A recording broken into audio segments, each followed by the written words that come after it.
Hello friends, कैसे हो आप सब। आज का जो हमारा टॉपिक है वो है 4 basic sector of the economy या 4 मूलभूत आर्थिक क्षेत्र। तो सबसे पहला जो हमारा क्षेत्र है उत्पादक क्षेत्र, जिसको हम प्रोड्यूसर सेक्टर भी कहते हैं। तो इसके अंदर हम किन किन को शामिल करते हैं। इस क्षेत्र के अंदर हम सभी लोग और संस्थाएं जो वस्तुओं और सेवाओं का उत्पादन करते हैं, कि जो लोग वस्तुओं और सेवाओं का उत्पादन करते हैं उसको हम उत्पादक क्षेत्र में शामिल करते हैं। जैसे कारखाने, उद्योग, कंपनियां और व्यवसाय, कि जितने भी कारखाने हैं और जितने भी उद्योग हैं, जितनी भी कंपनीज हैं और जितने भी व्यवसाय हैं, वो सारे क्या है, हमारा उत्पादक क्षेत्र है। उनका जो मुख्य काम होता है, उनका काम क्या होता है, या तो उनका मुख्य काम होता है उत्पादन करना, या मुख्य काम क्या होता है, लाभ कमाना। अब देखो, इसका उदाहरण लेके चल सकते हैं हम। जैसे कि मान लो शर्ट बनाने वाली, ठीक है, शर्ट बनाने वाली कंपनियां हैं, जो कारखाने हैं, या जूते बनाने वाली कंपनीज हैं, वो सारे किसके उदाहरण हैं, वो उत्पादक क्षेत्र का उदाहरण है। आगे देखते हैं हम। हमारा अगला सेक्टर है हमारा परिवार क्षेत्र। ठीक है, परिवार क्षेत्र को, जिसको हम हाउस होल्ड सेक्टर भी कहते हैं इंग्लिश में। इसमें सभी परिवार और व्यक्ति आते हैं जो क्या करते हैं, चीज़ों को कंज्यूम करते हैं, ठीक है, खरीदते हैं। तो इसमें क्या आ जाएगा, यह सेक्टर वस्तुओं और सेवाओं को खरीदता और उपयोग करता है। तो जो परिवार क्षेत्र होता है, या तो खरीदेगा, खरीदने के बाद उसका उपयोग करता है। सपोज करो कि मैंने जूते खरीदे हैं और जूतों को हमने पहनना शुरू कर दिया, तो पहना क्या होगा, उसका उपयोग हो गया। ठीक है, आगे आता है हमारा परिवार भूमि। परिवार के अंदर क्या क्या इंक्लूड होता है, शामिल होता है भूमि, श्रम, पूंजी और उद्यमिता। आपको पता है कि जितनी भी हमारी सेवाएं हैं, जैसे भूमि हो गया, श्रम हो गया, पूंजी हो गया, उद्यमिता हो गया, ये हमें कहाँ से मिलती हैं, परिवार क्षेत्र से मिलती हैं, उपभोक्ता क्षेत्र से मिलती हैं। अब अगर किसी के पास अपनी भूमि है तो भूमि के बदले क्या मिलता है, उसको लगान पे करना पड़ता है हमें। अगर श्रम है, श्रम दे रहा है, लेबर का काम कर रहा है, तो उसको हमें क्या देना पड़ता है, हमें मजदूरी देनी पड़ती है। अगर पूंजी का काम कर रहा है, पूंजी उधार दे रहा है, तो उसको क्या देना पड़ता है, हमें ब्याज देना पड़ता है।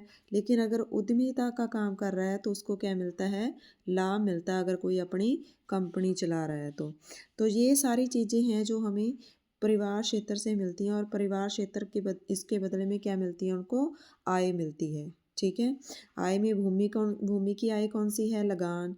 श्रम की आय कौन सी है, श्रम की आय कौन सी है, मजदूरी। पूंजी की आय कौन सी है, ब्याज। और उद्यमिता की आय कौन सी है, लाभ। आगे देखते हैं हम। उत्पादक क्षेत्र के बाद आता है हमारा सरकारी क्षेत्र।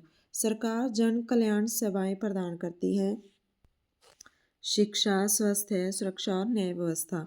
सरकार का काम क्या है, शिक्षा देने के लिए सरकार स्कूल खोलेगी, स्वास्थ्य के लिए सरकार हॉस्पिटल बनाएगी, सुरक्षा के लिए और न्याय व्यवस्था के लिए पुलिस की जो सर्विसेज है उनकी भर्ती करेगी।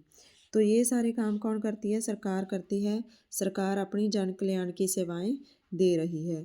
सरकार का जो मुख्य काम होता है वो क्या होता है, या तो कर लेना होता है, और उस कर को लेने के बाद जनता की भलाई के लिए खर्च करना होता है। जय अर्थव्यवस्था में निरंतर नियम और योजना बनाती है। पूरे सही तरीके से अर्थव्यवस्था को चलाने के लिए योजनाएं बनाएगी, नियम बनाएगी, योजनाएं बनाएगी और उसको नियंत्रण में करके रखेगी। तो ये हो गया हमारा सरकारी क्षेत्र। उसके बाद आता है हमारा विश्व का भाग, या विदेश क्षेत्र, या इंग्लिश में जिसको हम कह देते हैं rest of the world sector. यह क्षेत्र अन्य देशों के साथ व्यापार को दिखाता है। व्यापार कैसा होता है, या तो हम निर्यात कर रहे होते हैं, या हम क्या कर रहे होते हैं, आयात कर रहे होते हैं। जब हम निर्यात करते हैं तो हमारी जो पास पैसा आएगा और हमारी गुड्स क्या हैं, हमारी वस्तुएं बाहर चली जाएंगी। लेकिन जब हम आयात करते हैं तो आयात में क्या है, हम वस्तुएं तो खरीद रहे हैं, लेकिन बदले में हम दूसरे देशों को क्या है, पैसे भेज रहे हैं। तो जो हमारा आयात और निर्यात का जो व्यापार होता है वो हमारा किस सेक्टर में आ जाता है? विश्व के विदेशी सेक्टर में आ जाता है। ये आ गया हमारा। इसके अंदर आ जाएगा विदेशी निवेश, जहाँ तो हम बाहर जाके निवेश कर रहे होते हैं। दूसरा क्या आ गया? विदेशी मुद्रा का लेन देन, जहाँ हम करेंसी है जो उसको खरीद रहे हैं या बेच रहे हैं। तो दूसरी दुनिया के साथ जो भारत का जो दूसरी दुनिया के साथ जो संबंध है वो आ जाएगा हमारा विदेशी सेक्टर में। तो हमने ये आज के 4 क्षेत्र पढ़े हैं। हमने कौन कौन से हो गए हमारे 4 क्षेत्र? एक तो हो गया 4 मूलभूत आर्थिक क्षेत्र हो गए हमारे। पहला हो गया उत्पादक सेक्टर, जो शर्ट बना रहा है। शर्ट बनाने के लिए उसको किस चीज़ की ज़रूरत है? शर्ट बनाने के लिए, जूते बनाने के लिए उसको चाहिए भूमि चाहिए, श्रम चाहिए, पूंजी चाहिए, उद्यमिता चाहिए। तो ये सारा किससे मिलेगा उसको? परिवार क्षेत्र से मिलेगा। अब जब ये चीज़ें बना रही है तो सरकार क्या करती है? जन कल्याण के काम करती है, और सरकार टैक्स लेके लोगों के वेलफेयर के ऊपर खर्च करेगी। और चौथा सेक्टर आ जाएगा हमारा विश्व सेक्टर, जिसके अंदर क्या है? भी हम या तो निर्यात कर रहे हैं या फिर आयात कर रहे हैं। आई होप आपको ये चारों सेक्टर समझ आ गए होंगे। अगर आपको इस टॉपिक में कोई भी डाउट है तो प्लीज़ कमेंट करके बताएं, और मेरी वीडियो को ज़्यादा से ज़्यादा शेयर करें एंड सब्सक्राइब कर लें अगर मेरे चैनल को सब्सक्राइब नहीं किया है तो। Thank you.